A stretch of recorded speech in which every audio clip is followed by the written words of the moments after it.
El programa de remediación del río Sonora es un expediente jurídico y técnico que lleva sus etapas. La primera tendrá una duración de 2 años y es por eso que se maneja como información clasificada o reservada esos 2 años, indicó Rodolfo Lacy Tamayo. El subsecretario de Planeación y Política Ambiental y presidente del Fideicomiso Río Sonora fue entrevistado por el periódico El Imparcial sobre varios temas, como la cuestión de salud de los habitantes del río, el tipo de información clasificada y por qué, el trabajo que se hará en el diagnóstico y el agua del Molinito, entre otros. Lacy Tamayo indicó el por qué hay una información reservada a 2 años. Es un procedimiento administrativo jurídico que tiene implicaciones, el cual tiene que quedar perfectamente bien sustentado para darle paso a otra fase del plan de remediación. Además, habló del diagnóstico que es analizado en la UNAM, en donde se elabora un reporte con cronograma que lleva sus tiempos de estudio. Respecto al plan de remediación, recientemente se difundió una solicitud de información en la que la respuesta de Semarnat era que el plan quedó clasificado como información reservada a 2 años por encontrarse en un proceso deliberativo. ¿Qué parte del programa de remediación quedó en ese estatus y por qué? Bueno, es que mira, el procedimiento de remediación es más o menos el que sigue. Voy a cerrar aquí mi computadora. Tú de repente tienes una superficie que fue afectada, ¿no? Por ejemplo, el río corrió así, pero creció el río. Entonces, un primer problema que tuvimos para definir el área de influencia de esa contaminación fue, bueno, ¿qué tanto creció el río? Entonces hicieron estudios con láser y de topografía muy detallada para ver qué tanto creció el río y entonces definir esta superficie. Ok, ya esta superficie fue la que posiblemente se dañó, ¿no? Entonces la norma que tenemos ahorita es para derrames puntuales, por ejemplo en una gasolinería, en un predio de una industria, etc. Y la norma no tiene procedimientos para superficies tan grandes. Entonces, pues, si tú sigues la norma, tienes que definir polígonos, entonces tomas muestras, ¿no? Vas tomando muestras y si de repente tienes una muestra que está alta, bueno, tienes que seguir tomando muestras y definir un polígono que posiblemente esté contaminado, ¿no? Una vez que se define el polígono, supongamos este es mi polígono de contaminación, bueno, tengo que remover esta contaminación y me la tengo que llevar a un lugar seguro, que es donde lo voy a estar depositando, que es donde ya actualmente está en todo lo que es la zona 1. Después viene la autoridad y dice, a ver, déjame ver, ya removiste aquí, déjame tomar muestras, necesito estar seguro y te autorizo que ya está libre. Supongamos que al removerlo, pues dejé un pedacito, ¿no? No, dejaste un pedacito, ven y recógelo. Entonces va y lo recoge y el procedimiento concluye. Normalmente el estudio, el proceso de la autorización del estudio, el proceso de remediación de los polígonos, después la certificación y la conclusión, te lleva esos 2 años. ¿Sí me explico? Entonces de repente, pues quiero saber exactamente qué está pasando en cada momento del procedimiento. Pues es que es un proceso que puede tener implicaciones y que tiene implicaciones legales. Si tú no haces bien tu trabajo de remediación, pues entonces eres acreedor a una multa. Pero también en el procedimiento se te da oportunidad. Oye, recoge esto que dejaste, ¿no? No, pues ya, según yo no está contaminado. A ver, pues, bueno, tienes razón, ya está blanquito, no está contaminado. Me equivoqué yo, ¿no? Pero entonces, para aceptar que me equivoqué, déjame que un tercero venga, que esa es otra parte del procedimiento, y me diga si está o no contaminado. Entonces es un procedimiento administrativo jurídico, legal, que tiene implicaciones legales. Entonces no es algo que se pueda poner como lo tenemos en la página de internet del fideicomiso, de manera pública, inmediata y transparente. Las muestras de agua, las muestras de suelo. Eso sí, pero todo el programa de remediación, las documentales, lo que argumentas en contra, a favor, el ir y venir, eso es un expediente jurídico, es un expediente técnico jurídico y administrativo. Cuando ocurrió el desastre que estuvieron aquí los integrantes de la comisión presidencial, hablaban de un diagnóstico que iba a ser un grupo interdisciplinario y que iba a haber la transparencia para conocer en qué condiciones había quedado el agua, la tierra, la fauna, la flora, y mencionaban incluso que bueno, cuáles iban a ser las actividades en los próximos años.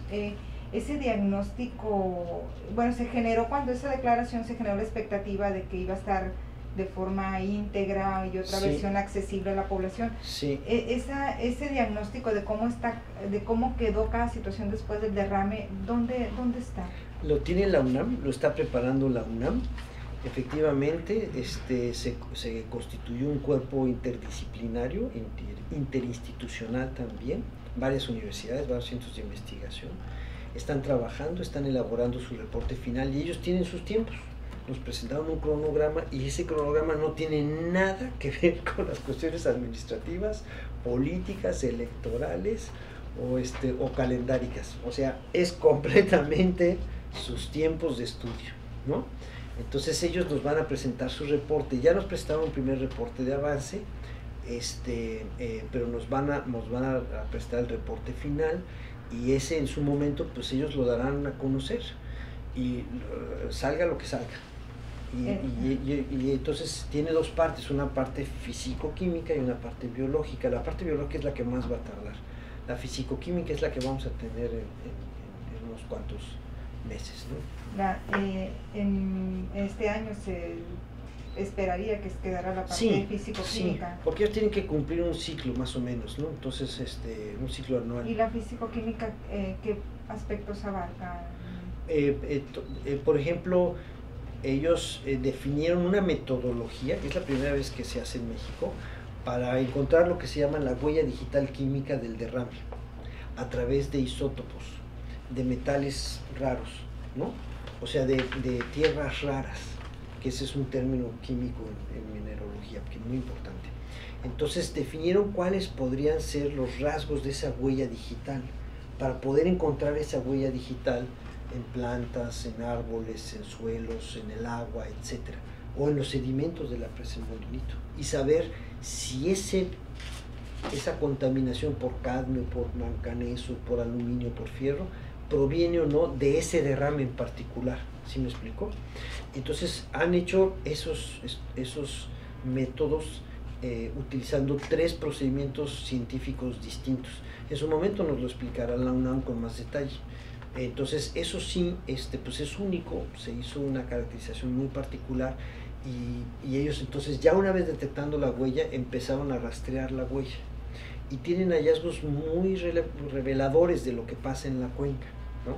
Se dieron cuenta que pues esa huella se encontraba en algunas partes pero en otras no, ¿no? Y que de repente la presa del Molinito pues estaba más limpio que por ejemplo las aguas termales, creo que de Aconchi. ¿La parte biológica que incluye? El rastreo, ya una vez que determinas eso, ya que físicamente sabes por dónde se movió la mancha de contaminantes, entonces ya dices, bueno, por aquí pasó, a ver, vamos a ver qué está pasando con los nogales o qué está pasando con los cultivos permanentes, por ejemplo, la alfalfa, ¿no? El alfalfa, si tiene metales pesados, esos metales pesados se incorporan a la cadena trófica a través de que la alfalfa se la come la vaca la almacena el metal en grasa, la grasa se utiliza para hacer quesos, los quesos llegan a nuestra mesa, ¿no? Entonces, bueno, hay que analizar eso, y eso es más complicado. Esa parte biológica, el aspecto biológico que incluye el diagnóstico, ¿cuánto tiempo más le calculan que puede estar? Eso sí, como un año más. Un año y medio más. Sí, esa es otra cosa más complicada, ¿no? Entonces ahorita están haciendo los protocolos y todo, y están pues arrancando en paralelo, ¿no? Ahora, eso no quiere decir que estemos esperando nada más. Recuerda que Zagapa sigue haciendo vigilancia fitosanitaria, ¿no? Y tiene sus organismos y seguirá haciéndolo, ¿no? Ese estudio que está encabezando la UNAM, al final, ¿qué es lo que va a decir? O sea, ¿qué es lo que va a determinar en concreto? Va a determinar si el problema sigue siendo un problema, si hay riesgo a la salud o a los ecosistemas, y nos va a dar orientaciones de qué hacer en caso de que así suceda, ¿no? Ese es algo que en su momento, bueno, pues lo vamos a saber cuando nos empiecen a dar los resultados. ¿Este estudio quién lo está pagando? El fideicomiso. ¿Y tienen algún costo estimado de lo que podría alcanzar? Sí. ¿Cuánto? Sí. Ahorita son un poquito más de 200 millones, pero bueno, se han hecho depósitos ahorita por un poquito más de 50 millones, que eran 2 pagos de 100, entonces creo que ya eso ya está pagado. Y ese reporte, cuando ustedes lo tengan, bueno, van a tener uno en unos 6, 7 meses y el otro va a estar disponible o abierto a la gente. Sí, va a haber, como dices tú, pues una versión científica, porque hay muchos elementos que son científicos, y una versión completamente accesible al público, efectivamente. Respecto al molinito, también ha habido inquietud ahí pues porque hasta ahí se detectaron en su primer momento, la Conagua dio a conocer que había ciertos metales por arriba de la norma. En este momento se recomendaría el uso del agua del molinito, porque es una fuente de abastecimiento para Hermosillo. Sí, de hecho se está liberando, como tú sabes. Mira, la norma de análisis de cuerpos de agua nos indica que hay que tomar muestras superficiales, medias y profundas, ¿no? Inclusive de sedimentos. Todas esas muestras se han tomado. Si ahorita entras a la página de internet del fideicomiso, en la primera entrada tú vas a ver los análisis en síntesis de esos resultados, de esas muestras, y con base en eso se liberó el agua, porque ya no encontramos contaminación. ¿Por qué sucede esto? Primero, porque los metales tienden a sedimentarse, ¿no? Entonces, y tienden a acumularse en el fondo de la presa. Segundo, porque ha llovido bastante, comparado con los últimos 15 años ha llovido demasiado, ¿no? Entonces la presa está completamente llena, se cerraron las compuertas, se llenó, y entonces el agua superficial está más limpia. Después de que se consideró como el peor desastre ambiental en la historia de México por la industria minera, a un año, ¿cómo ven el estatus en el que podríamos estar después de ese peor desastre? Bueno, la verdad lo vemos de una manera muy positiva, porque tenemos los mecanismos para enfrentar cualquier eventualidad. Y ya tenemos experiencia, ya conocemos, por decirlo así, la región, tenemos a las mejores instituciones en asuntos mineralógicos trabajando en este problema de contaminación, ¿no? Tenemos especialistas, gentes que se han inclusive abocado 100% al análisis de este fenómeno, y tenemos capacidad, somos menos vulnerables y somos más resilientes, como ahora se utilizan estos términos en los temas de contaminación por cambio climático, ¿no? Entonces ya tenemos capacidades de resiliencia, porque se constituyó este mecanismo que es el del fideicomiso, pero además las instituciones aprendieron a manejar este tipo de problemas. Como te digo, bueno, ¿qué áreas de oportunidad hay? Mejorar las normas, los procedimientos, tener mejores sistemas de comunicación con la población, etcétera. Hay percepciones que se llevan al extremo, ¿no? Yo digo que está contaminada y está contaminada porque no les creo nada, ¿no?